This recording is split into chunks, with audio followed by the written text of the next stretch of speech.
Hi friends, मैं प्रविंदर खारी।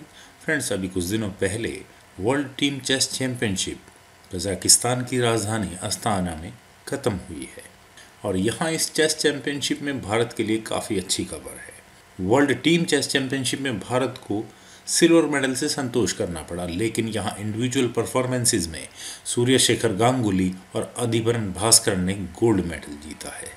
तो friends, आज की हमारी गेम इसी टूर्नामेंट के थर्ड राउंड की है जो खेली गई थी इजिप्शियन इंटरनेशनल मास्टर और I think grand master, I don't know, Adham Fawzy और सूर्य शेखर गांगुली के बीच में। फ्रेंड्स, यहाँ अधाम की रेटिंग 2461 थी, वहीं सूर्य शेखर गांगुली की रेटिंग 2633। तो आइए फ्रेंड्स, अब सीधा इस गेम पर चलते हैं। यहाँ गेम की शुरुआत की अधाम फौजी ने E4 के साथ, तो सिसिलियन डिफेंस से यहाँ गांगुली ने रिप्लाई दिया C5, knight F3, then E6, D4, C takes D4, knight takes D4, then knight C6, knight C3, queen C7, bishop E3, then A6, queen D2, knight F6 और इसके बाद यहाँ वाइट ने castle किया long side, bishop E7, then F3, तो B5, G4, knight takes D4, यहाँ गांगुली ने knight exchange किए, bishop takes D4, then bishop B7, तो G5, नाइट पर अटैक। तो ब्लैक यहाँ इस नाइट को कहाँ लेकर जाए, या तो अपने इस नाइट को वापस G8 स्क्वायर पर लेकर आए, लेकिन गांगुली ने यहाँ अपने इस नाइट को H5 स्क्वायर पर प्लेस किया। ठीक है, और कोई स्क्वायर यहाँ इस नाइट के लिए है भी नहीं। और फ्रेंड्स, यहाँ इस पॉइंट पर वाइट ने किया था E5 और आई थिंक यहाँ इस E5 मूव को चलने से पहले शायद वाइट को इस पोजीशन से अपने बिशप को E5 स्क्वायर पर प्लेस करने के बारे में ज़रूर सोचना चाहिए था, क्योंकि यहाँ ब्लैक कम से कम इस बिशप को तो नहीं ले सकता। अगर वो यहाँ करे क्वीन टेक्स E5 तो उसके बाद simple queen takes D7 check, तो king F8, then queen takes B1 और इस तरह यहाँ वाइट ब्लैक के टेरिटरी में काफ़ी इन डेप्थ चोट कर पाता। लेकिन यहाँ वाइट ने किया था E5 और मुझे इस E5 मूव का कोई बहुत अच्छा रीज़न समझ में नहीं आता, क्योंकि ब्लैक का सीधा अटैक अब इस F3 पॉन, बिल्कुल अनडिफेंडेड F3 पॉन पर है और उसके बाद यहाँ ये दोनों रुक्स पर फॉक भी लग रही है और गांगुली के पास यहाँ क्लियर मौका था ये सब करने का, लेकिन उन्होंने यहाँ किया रुक C8 और शायद वाइट को यहाँ इस पोजीशन से अपने रुक को ज़रूर बचा लेना चाहिए था। उन्हें यहाँ करना चाहिए था रुक B1।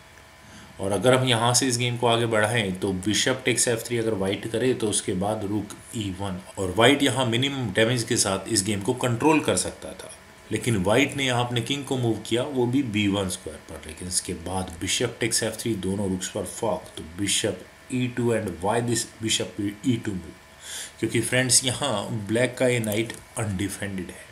तो ब्लैक ने यहाँ किया बिशप टेक्स H1, तो रूक टेक्स H1 और अब यहाँ वाइट का अटैक इस नाइट पर और आई थिंक ब्लैक को यहाँ अपने इस जी पॉन को आगे पुश कर ही देना चाहिए था, लेकिन गांगुली ने यहाँ किया क्वीन C6। उन्होंने यहाँ पहले वाइट के इस रुक पर अटैक बनाया, तो रुक F1 और क्या अब यहाँ ब्लैक को अपने इस जी पॉन को आगे पुश नहीं कर देना चाहिए था, लेकिन यहाँ उन्होंने ऐसा नहीं किया। उनके पास एक और दूसरी ऑप्शन है, ब्लैक अगर यहाँ चाहे तो अपनी क्वीन को G2 स्क्वायर पर ले जाए और यहाँ इस बिशप को ही पिन कर दे, और अगर हम यहाँ से इस गेम को आगे पुश करें तो क्वीन D3, देन उसके बाद G6 और यहाँ इस तरह ये गेम काफ़ी हद तक मैनेज की जा सकती थी। लेकिन यहाँ गांगुली ने किया था B4, नाइट पर अटैक बनाया, तो बिशप टेक्स H5, लेकिन गांगुली ने यहाँ अब इस नाइट को नहीं लिया, उन्होंने यहाँ किया G6, बिशप पर अटैक बनाया। तो वाइट यहाँ क्या करे, अपने बिशप को वापस ले जाए E2 स्क्वायर पर, लेकिन अगर ऐसा होता है तो B takes C3, then bishop takes C3 और मेरे ख्याल से ठीक है, ब्लैक की पोजीशन थोड़ी एक्टिव तो होती, लेकिन ये पूरी सिचुएशन मैनेज हो सकती थी।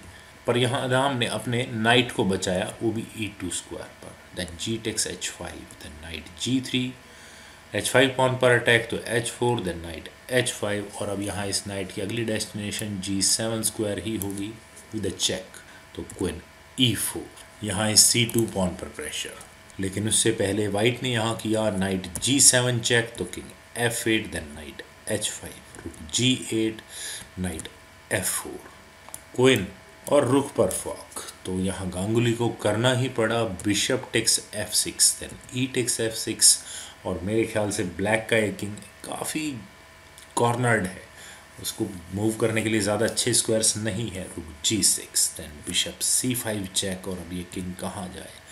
अगर यहाँ ब्लैक गलती करे और वो इस रुक को ले, रुक टेक C5, तो सिंपल क्वीन D6 चेक, यहाँ इस किंग और रुक पर फॉक होगी।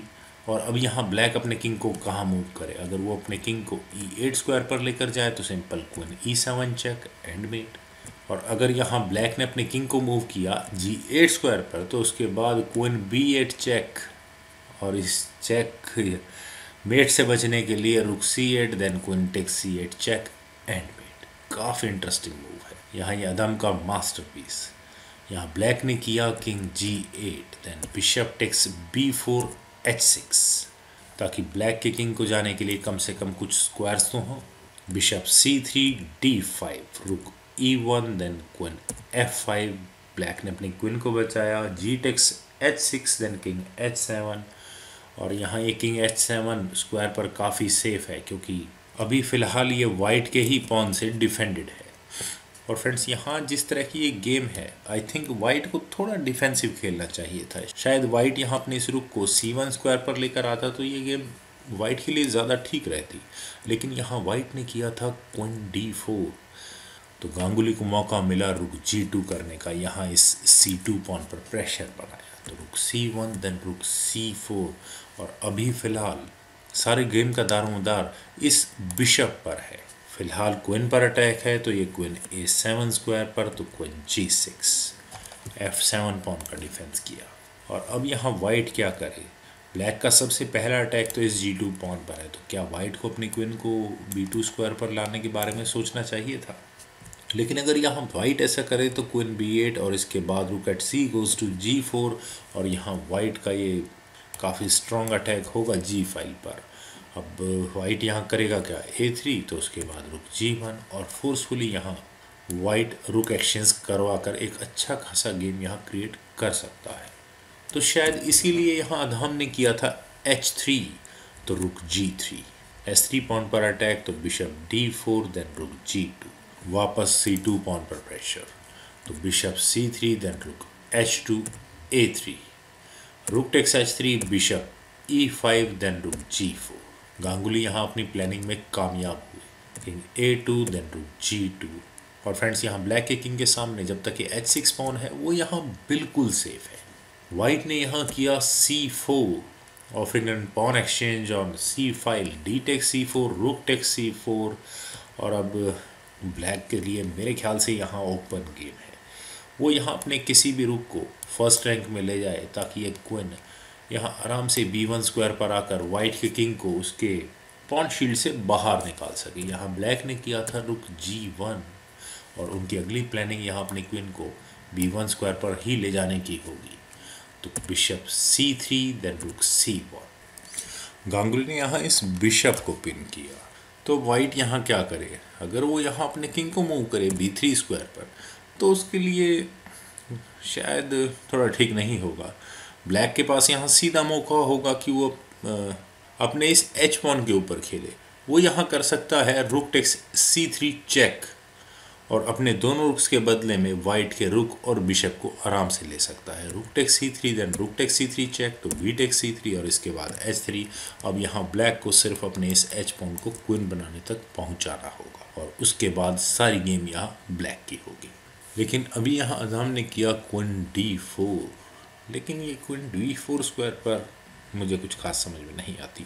A5, then A4, queen B1 check, तो ये किंग A3 स्क्वायर पर, लेकिन इसके बाद क्वीन C2, और यहाँ सीधा ब्लैक की तरफ से चेकमेट की थ्रेट। तो वाइट को यहाँ करना ही पड़ा क्वीन E4 चेक, फोर्सफुली यहाँ क्वीन एक्सचेंज करवानी पड़ी। Queen take C4, then rook take C4। Friends, वैसे अब यहाँ समय आ चुका था ब्लैक के लिए कि वो यहाँ इस H6 पॉन को ले ले। सपोज अगर यहाँ ब्लैक करे किंग टेक्स H6, तो उसके बाद अब वाइट के पास क्या ऑप्शंस होंगी। वो यहाँ कर सकता है रुक टेक्स H4 चेक, अपने रुक को दे सकता है। Rook takes H4, then bishop D2 check, king G1, then bishop takes C1। लेकिन यहाँ इस तरह से भी इस एंड गेम में ब्लैक क्लियरली एडवांटेज में होगा। लेकिन जब यहाँ गांगुली ने किया रुक eight H takes C3 check, तो इसके बाद यहाँ रामफोजी की गेम यहीं ख़त्म हो गई।